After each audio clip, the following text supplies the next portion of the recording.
Afghanistan, 2009. If you've never been there, let me paint you a picture.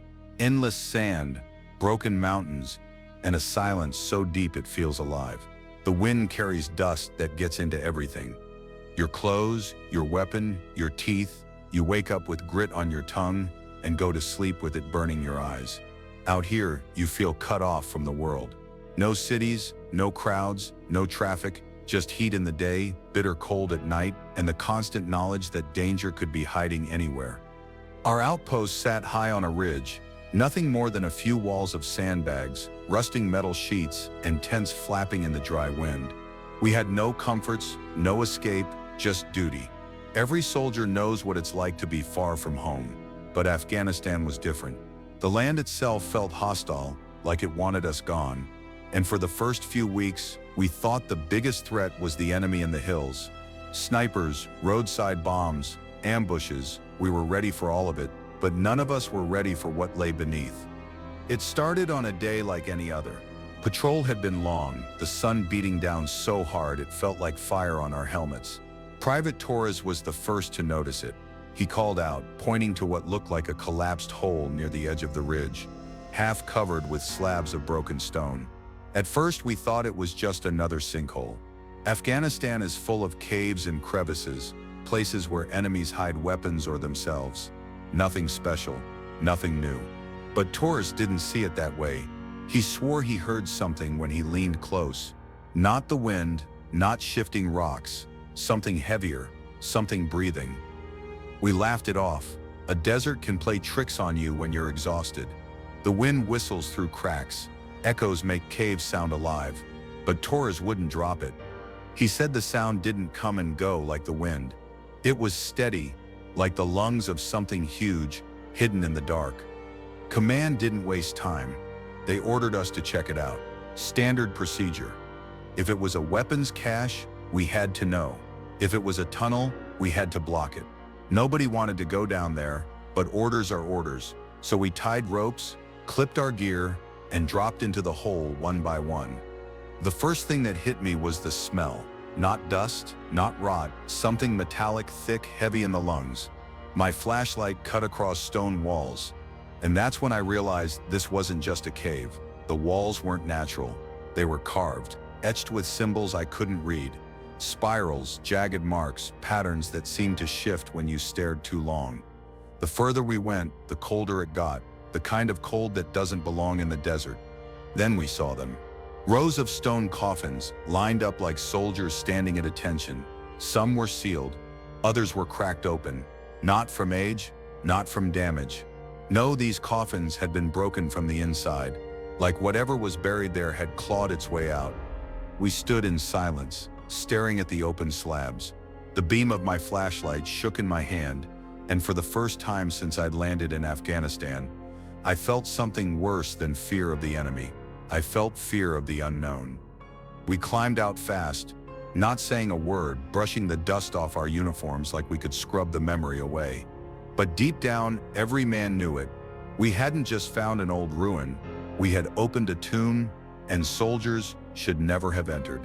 Life at an Afghan outpost is a strange mix of boredom and sudden terror. Most days are the same. You wake up before sunrise, pull on the same dusty uniform, choke down instant coffee that tastes like burned mud, and check your weapon for the 100th time. Some guys smoke, others write letters they'll never send, and a few just stare at the mountains, counting the minutes until the next patrol. It's not glamorous. You're hot when the sun is up, freezing when it goes down. The food is bland, mostly powdered eggs, dry bread, and whatever canned stuff gets dropped in on supply runs. At night, you sleep in your boots because you never know when mortars will start raining down. Sleep is light, restless.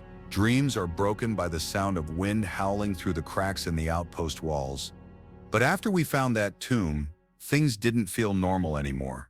It wasn't just nerves or bad dreams. It was like the air itself had changed.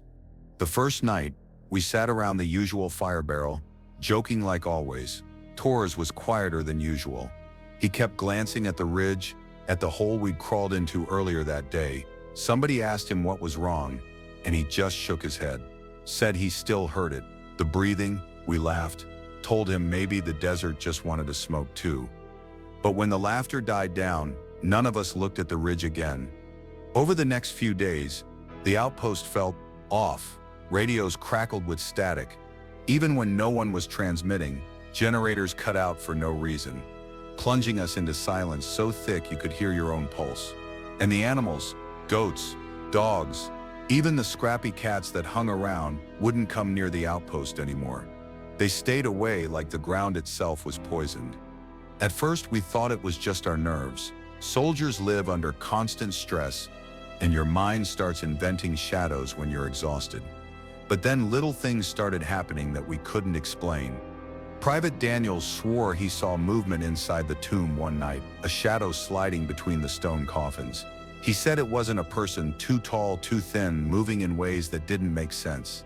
We told him it was just his flashlight playing tricks, but the look on his face told us he believed what he saw. Then came the noises, low, muffled sounds from beneath the ridge. Not gunfire, not machinery, something deeper, like stone grinding against stone, or a door opening very slowly. Chief Warrant Officer Briggs tried to shut it down, told us to focus on patrols, keep our heads clear, and stop feeding the campfire ghost stories. "You boys been watching too many monster movies," he said with a grin. But even he avoided looking toward the tomb after dark. And that's when the dreams started. Not just for one or two of us, everyone. Men who barely slept began waking up drenched in sweat, eyes wide, swearing they heard voices, whispering in languages none of us understood. One guy said he dreamed of being buried alive, the stones sealing him in while something scraped at the coffin lid from above. Another said he dreamed of a hand, pale and long, pressing against his throat until he couldn't breathe. No one wanted to admit it out loud, but we all felt the same truth. Whatever we had found down there, it wasn't just stone and dust. It wasn't history. It was something alive. And now it knew we were here. Still, we kept quiet. Out here, fear is dangerous. It spreads fast, like fire through dry brush. So we buried it under our routines. Patrol, eat, clean rifles, laugh at stupid jokes, stare at the mountains, repeat. But every night, as the wind howled and the shadows grew long, each of us knew we weren't alone on that ridge anymore. The first real sign came during a night patrol. 3 of us, me, Torres, and Daniels, were sent to walk the perimeter. It was quiet, too quiet. Usually you'd hear something in the distance, dogs barking, gunfire far off, the faint clatter of a village. But that night, the whole valley felt dead. The only sound was our boots crunching on gravel and the occasional click of a radio. We passed the ridge where the tomb lay beneath. I tried not to look at it, but my eyes kept pulling back. The shadows there seemed darker than the rest of the night, like the ground was swallowing the moonlight. Daniels muttered a curse under his breath. I asked what was wrong, and he just said, "It's watching us." I told him to cut it out, but deep down, I felt it too, that heavy pressure, like something under the earth, had its eyes fixed on us. Then Torres stopped. He was staring at the ridge, frozen like a statue. His rifle hung loose at his side. I nudged him and asked what the hell he was doing. His lips moved, but the words didn't make sense. It sounded like a whisper, not English, not any language I'd ever heard. Before I could grab him, his flashlight swung up and caught something moving along the ridge. A figure, tall, thin, pale as bone. It darted behind the rocks in a way no human could move. Too fast, too smooth. We raised our rifles, scanning, but the ridge was empty, just rocks and dust. Back at the outpost, we tried to report it, but Briggs shut us down. "Enemy scouts," he said. "You saw what you wanted to see," but the way his jaw tightened told me he didn't believe it either. That night, the dreams got worse. I woke choking, convinced something was pressing on my chest. My heart pounded like it was going to break through my ribs. Across the tent, Torres sat upright in his cot, staring at nothing. His eyes were wide, glassy, and for a moment, I thought he was dead. Then he whispered, "They're not sleeping anymore." By the next day, the outpost felt like a graveyard. Men spoke less, their laughter gone. Some refused to eat. Others wouldn't go near the ridge at all. Radios kept dying mid-transmission. Even our compasses started spinning, needles trembling like they didn't know where north was anymore. Then Private Lang went missing. It was mid-afternoon, blazing hot. Lang had been assigned to watch duty at the south wall. When we checked, his rifle was still there, leaning against the sandbags. His helmet too. But no Lang, no tracks, no sign of a struggle, just gone. We searched every inch of the outpost and the surrounding hills. Nothing. It was like the earth had swallowed him whole. Briggs told us to mark it as enemy capture in the log, but not a single one of us believed it. We'd all seen the ridge. We knew where he'd gone. That night, more whispers came, not from dreams this time. Real low voices drifting across the outpost. Some men said it came from the radios. Others swore it rose straight out of the ground. I heard it myself.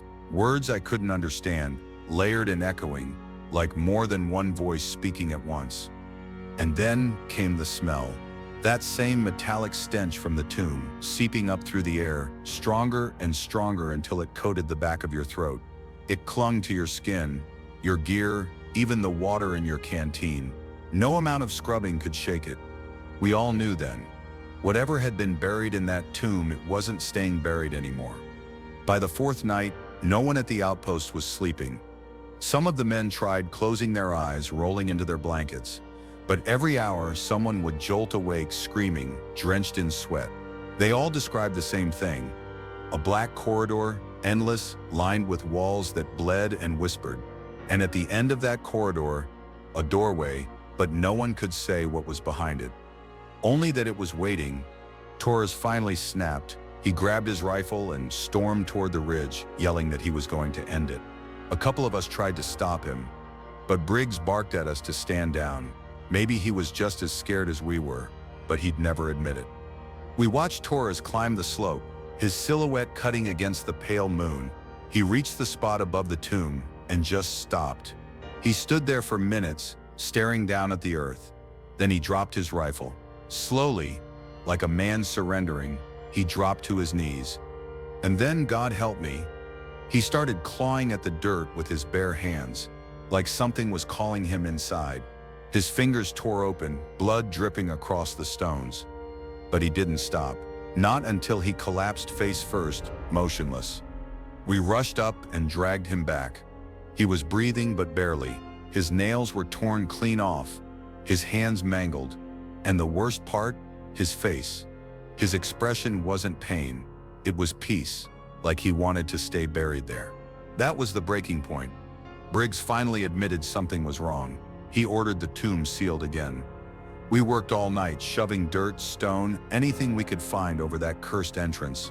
Sweat poured down our faces, the stink of rot choking us. Every shovel full felt like we were too late. But no matter how much we covered, the whispers didn't stop. If anything, they grew louder. That same night, Daniels disappeared. He'd been on radio duty, sitting barely 10 feet from me. I looked away for maybe 2 minutes, and when I turned back, he was gone. His headset lay buzzing on the table, the cord swinging like it had just been yanked off. We tore the outpost apart searching. Nothing, no tracks, no sound, no trace, just like Lang, just like the tomb had swallowed him too. And then came the storm. Out of nowhere, the sky opened. Black clouds rolled in, thunder shaking the valley. Sheets of rain hammered the outpost, drowning our sandbags, flooding the trenches. Radios went dead, generators sputtered. It was chaos. In the flashes of lightning, we saw them, figures. Dozens of them, standing on the ridge above us. Not Taliban, not men at all. Pale shapes, too tall, too thin, watching us through the storm. Their eyes burned faintly, like embers under ash. And when the lightning faded, so did they. Gone, like smoke. Some of the men panicked. One fired a burst into the night, bullets chewing up rocks. Another screamed that he saw Lang among them, face pale, eyes hollow. Briggs tried to pull everyone together, shouting orders over the storm, but even his voice shook. That night was the longest of my life. Every corner of the outpost felt wrong. The air was colder, heavy, filled with that metallic taste. The rain stopped just before dawn, but the ground still smelled of rot, like the whole valley was rotting from the inside out. When morning came, Briggs gathered us. His face was gray, eyes bloodshot. He told us the truth, or at least what little he knew. The tomb wasn't on any map. The Afghans had warned the first engineers never to dig there. They called it the House of the Unquiet, a place where kings once buried something that should never be woken. But we had woken it, and now it wanted us. Morning didn't bring relief. It only made the horror visible in daylight. The outpost looked like it had aged 100 years overnight. Walls sagged, sandbags crumbled, and the ground itself seemed to crack under our boots. The stench hadn't lifted. It had thickened, sour, and metallic, like blood left in the sun. Every breath turned my stomach. We counted heads, 12 left. Daniel's was still gone. Torres lay bandaged, hands wrapped like mummies, staring blankly at the ceiling of the tent.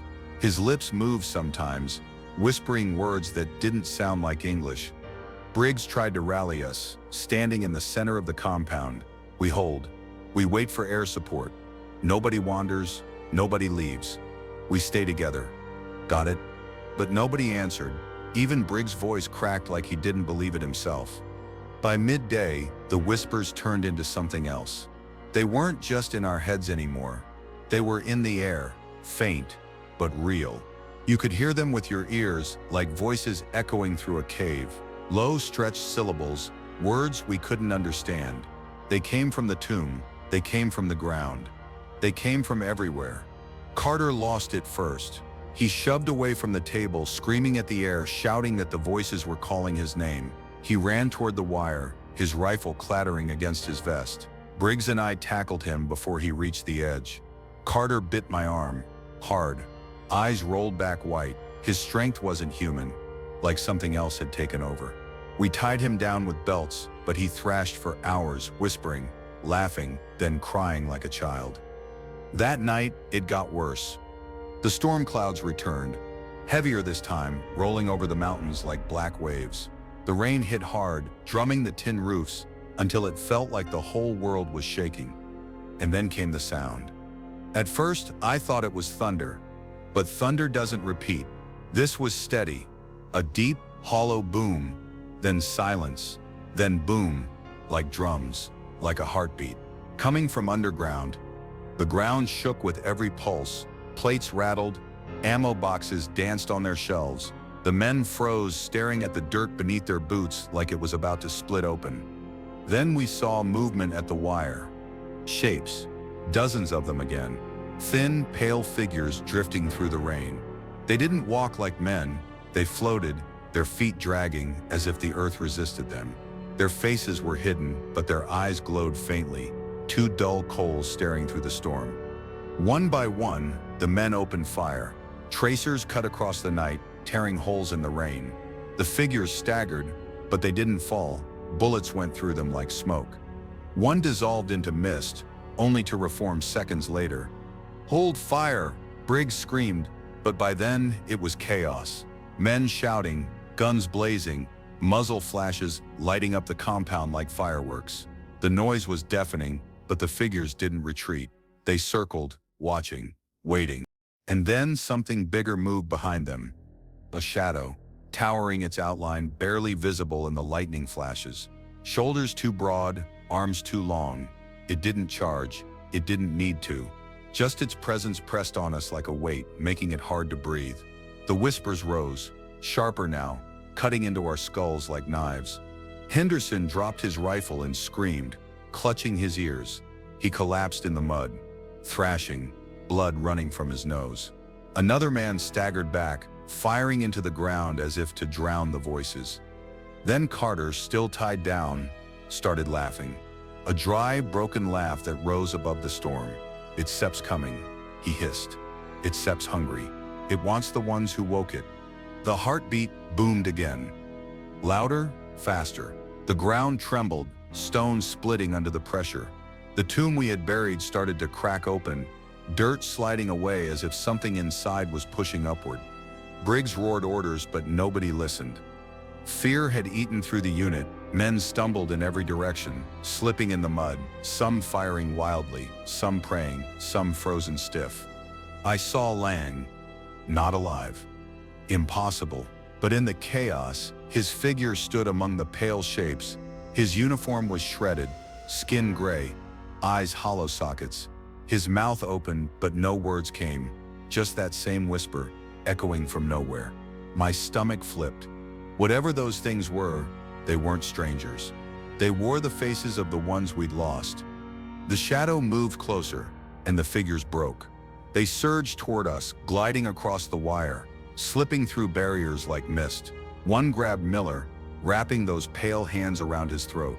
Miller screamed, his skin blistering where they touched him, like his life was being drained away. He fell silent in seconds, his body shriveling in the mud. We opened fire again, but it was useless. The bullets did nothing. Briggs ordered grenades. 2 men hurled them into the storm. Explosions lit the night, shaking the ground. When the smoke cleared, the figures were still there. Closer, the shadow reached the edge of the tomb. Its head lifted, and I swear the rain stopped midair for a second. The whispers fused into one voice. Deep, ancient. Not words we could understand, but a command. And Carter, his eyes black, mouth stretched in a grin too wide for a human face, answered back. He broke free of his restraints like they were nothing, standing taller than he should have, his body twitching with each word he spoke. The thing inside him wasn't Carter anymore. It was something older, something that had been waiting. The heartbeat thundered so loud, I felt my ribs crack from the pressure. The tomb split wide, stones exploding outward. A black void yawned beneath it, and from that void, the shadow finally stepped free. It wasn't mist now. It wasn't half-formed. It was real, and it was here for us. The thing rose from the tomb like it had been waiting for centuries. It wasn't just big, it was wrong. Its body shifted in ways that didn't fit the shape of anything alive. 1 second it looked human, shoulders hunched and arms dragging. The next, it stretched into something long, spider-thin, its limbs bending backward. Its face was the worst of it. No eyes, no nose, just a wide gash of a mouth filled with teeth that seemed too sharp, too many, like broken glass lined up in rows. The storm howled around us, but inside the compound, it felt like silence. No rain, no wind, just the sound of our own breath, and that heartbeat pounding through the ground, rattling our bones. Briggs snapped first, firing a full mag straight at the thing. Every round tore into its body, but instead of blood, black mist poured out and curled back into the wounds, like smoke sealing a crack. The thing didn't flinch, didn't even notice. Fall back, fall back. Briggs roared, but there was nowhere to fall back to. The outpost was boxed in by mountains and storm. The gate was already bending under the weight of those pale figures swarming against it. The men scattered anyway. Some dove into bunkers. Some fired until their rifles clicked empty. One dropped to his knees, praying so loud it sounded like a scream. The beast moved, not fast, but with the slow certainty of something that knew there was no escape.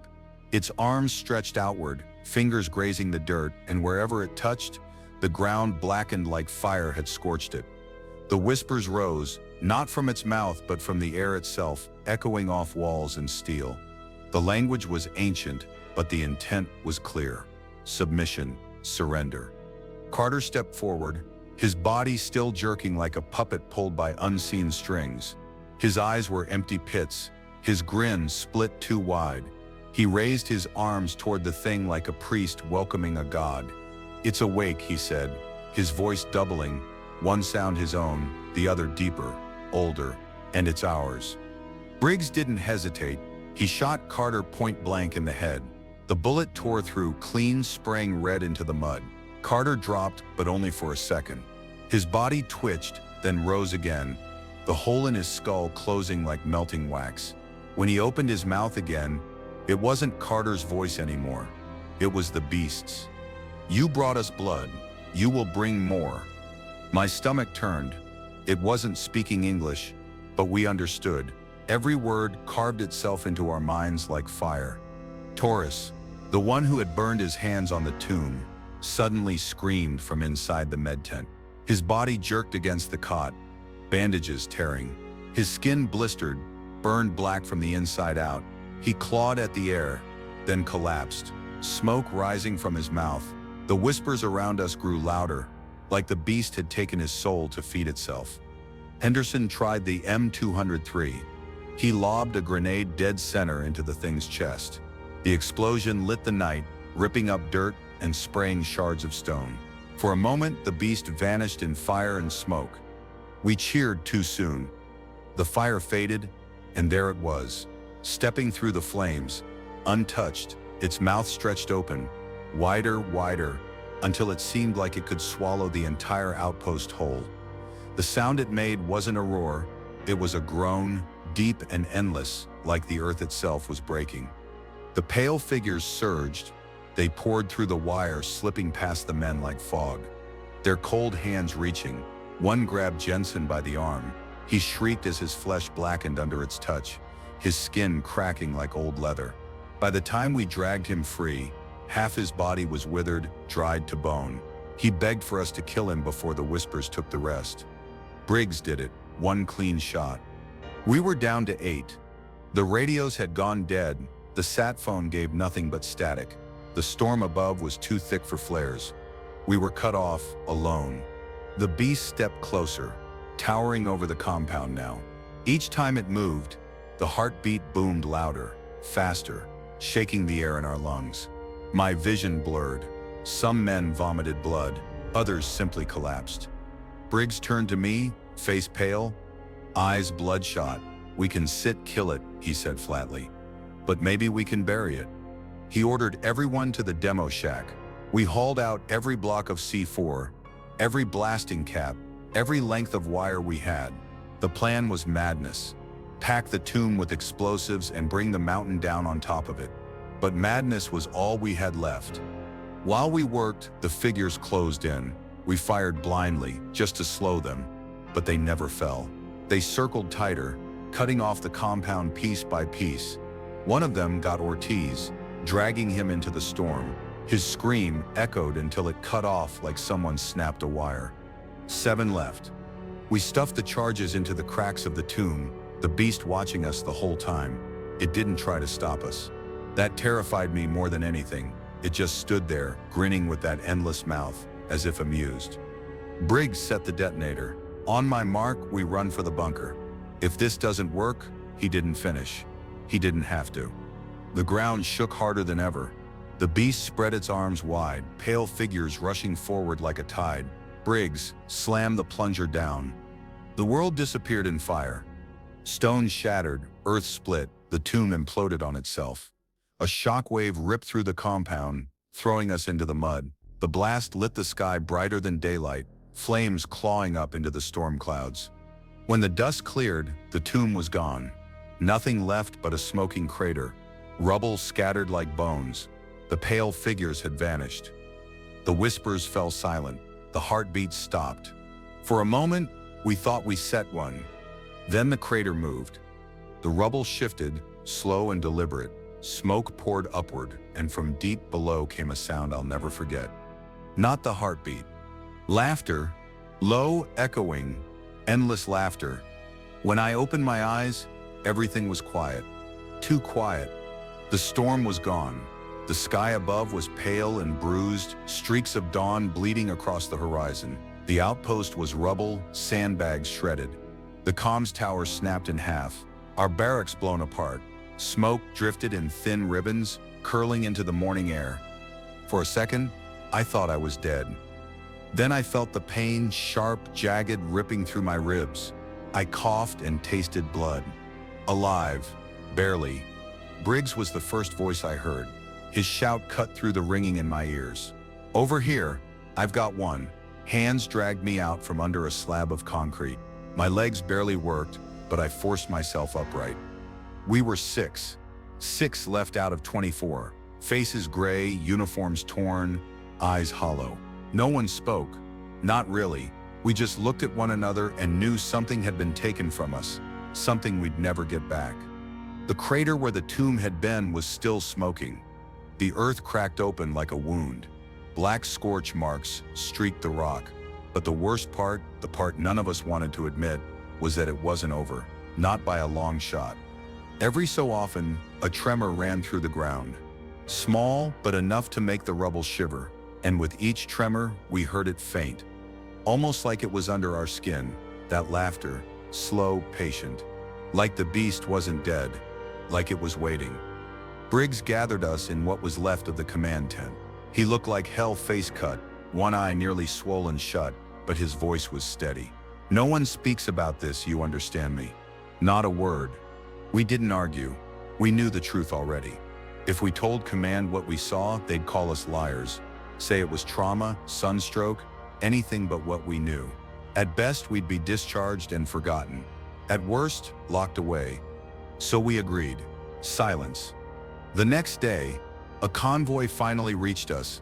Engineers, medics, officers, all of them staring at the ruins of the outpost like it was just another battle site. They asked questions. What happened? Where were the rest of our men? Why was the ridge blown apart? Briggs answered with the only story they would accept. An enemy attack. Mortars, too many to count. We fought hard. We lost good men. We did what we had to do to hold the ground.